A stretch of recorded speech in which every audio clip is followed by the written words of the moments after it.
He was my husband. But before this happened, I felt invisible. My name is Emily Parker, and for a long time I walked through life like I was made of glass. People could see right through me, but rarely looked directly at me.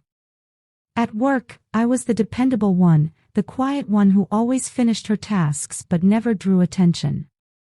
In family gatherings, I was the one who helped clean up after everyone else, the one who remembered birthdays, the one who showed up. But no one ever asked me how I was doing, not really. Friends came and went, and with every goodbye I learned to shrink myself a little smaller, convinced that fading into the background was easier than being disappointed. It wasn't that I hated my life.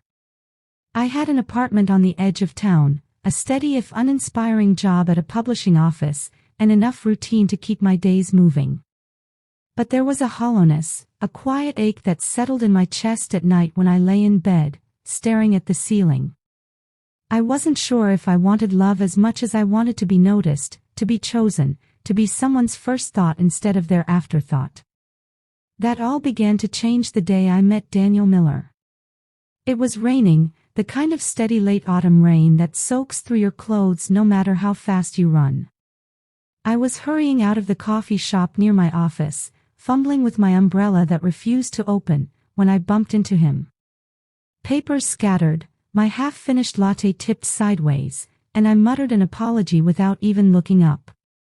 But then a warm voice said, "Hey, it's okay. Don't worry, I've got it," and I saw him crouched on the sidewalk, gathering the papers with careful hands. He was tall, with messy brown hair plastered slightly to his forehead from the rain, and eyes that struck me immediately, calm, attentive, the kind of eyes that didn't just glance at you but actually studied you, as though you mattered. "You look like you could use a working umbrella," he said with a small smile as he handed me the stack of damp papers. I laughed nervously, clutching them to my chest. "You could say that. This one's been betraying me since last winter." "Well," he said, tilting his head, "I'm heading to the hardware store down the street. Come with me. They've got decent ones that actually open." Normally I would have declined. Normally I would have said, "Thanks but no thanks," and rushed back to the safe invisibility of my office. But something about his tone, casual, kind, unassuming, made me pause. I found myself walking beside him, two strangers sharing the ridiculousness of bad weather and broken umbrellas. That was the beginning. Daniel wasn't the type of man who lit up a room with noise or charisma. He was steady, thoughtful, the kind of person who asked questions and actually listened to the answers. When he laughed, it wasn't to fill space but because something genuinely struck him as funny. Our conversations moved easily from books to music to the quiet frustrations of everyday life, and for the first time in years, I felt like someone truly saw me. Not the version of myself I polished for work or family, but the messy, uncertain me underneath. We began meeting for coffee on purpose instead of by accident. Then dinners. Then long walks in the park as winter turned to spring. He learned that I loved painting but had stopped because no one ever seemed interested.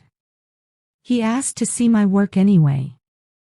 I learned that he played the guitar in college and still strummed quietly at night, not for an audience but for himself. One evening, after months of seeing each other, we sat on a park bench as the sun dipped below the horizon, painting the sky in shades of lavender and gold. He reached for my hand, his fingers warm against the cool evening air. "You know, Emily," he said softly, "when I'm with you, I don't feel like I have to prove anything. I don't feel invisible either." The words caught me off guard. Invisible. That word had been the shadow of my life, the secret I carried without telling anyone. And here was Daniel, saying it aloud, as if he had reached into the quietest part of me and understood. I blinked back sudden tears. "You make me feel like I exist," I whispered. He squeezed my hand. "You've always existed. I just get the privilege of noticing."